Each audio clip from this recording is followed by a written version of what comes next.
So I live at Bowden House, next door to Bowden Pillars, and it's an intentional community. It's a great place to live. And we had always wondered what we would do if Bowden Pillars farm came up for sale, because it surrounds us on three sides, and we already had the idea that it'd be an amazing opportunity to do something like Bowden House again, so that more people could live in the way that we do. And about, I don't know,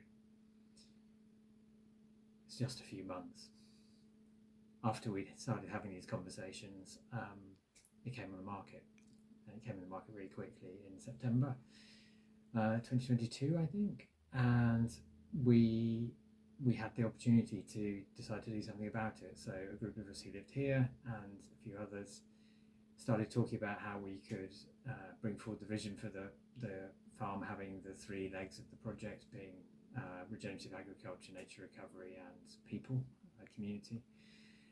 And also had to raise the money, because the farm was actually for sale in 5 lots, including a lot of farmland actually over my shoulder, which was sold very quickly to a neighbouring farmer. So it did have about 200 acres of farmland with it.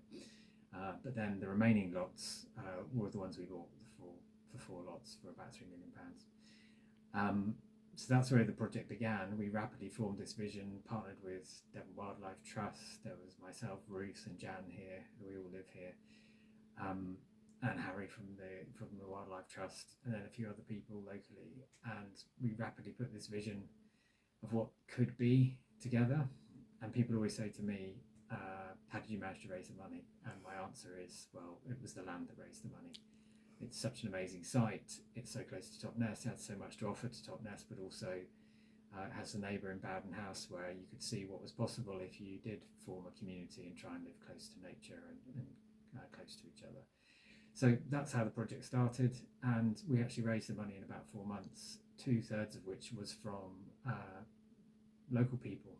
A lot of loans from local people, as well as obviously a major philanthropist also helped us with about a third.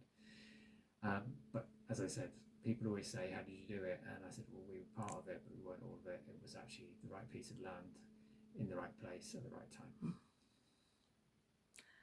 And so in those early days then, what were some of the highlights and challenges?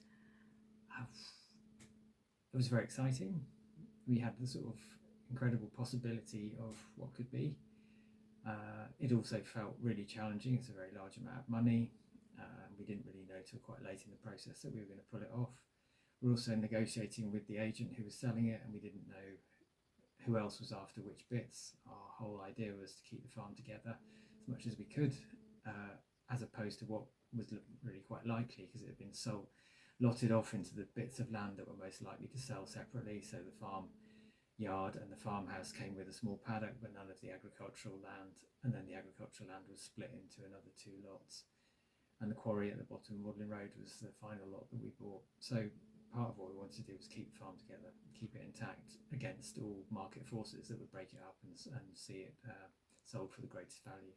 So we negotiated with the agent, told of our intentions. We had to show that we were serious, that we could get the money together, and luckily it all came off.